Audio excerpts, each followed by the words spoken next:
ভাবুন তো এমন একটা অভ্যাসের কথা যা আপনার পুরো জীবনটাই বদলে দিতে পারে। কিভাবে একটা সাধারণ অভ্যাস জীবন বদলে দেয় আমাদের শরীর আর মনের এক দারুণ বোঝাপড়ার মধ্যে।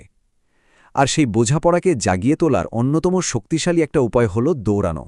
এর অবিশ্বাস্য উপকারিতাগুলো এক এক করে জেনে নেওয়া যাক। দৌড়ানো সরাসরি আমাদের হার্টকে শক্তিশালী করে তোলে। জানেন কি, নিয়মিত দৌড়ালে আমাদের ফুসফুসের ক্ষমতাও বহুগুণ বেড়ে যেতে পারে। ওজন কমানোর কথা ভাবছেন? তাহলে তো দৌড়ানোর কোনো বিকল্পই নেই। এটা শুধু যে ওজন কমায় তাই নয়, বরং শরীরকে একটা দারুণ শেপও দেয়। মানসিক স্বাস্থ্যের জন্য দৌড়ানোকে এক কথায় দুর্দান্ত বলা চলে। এটি আমাদের পুরো কঙ্কালতন্ত্র এবং পেশিগুলোকেও ভেতর থেকে মজবুত করে। মন ভালো থাকলে ঘুমও ভালো হয়, তাই না? আর দৌড়ানো সেই ভালো ঘুমের একটা চাবিকাঠি হতে পারে। নিয়মিত দৌড়ালে শরীরের ফিটনেস তো বাড়বেই, সেই সাথে বাড়ে স্ট্যামিনা আর এনার্জি, প্রতিরোধ ক্ষমতা।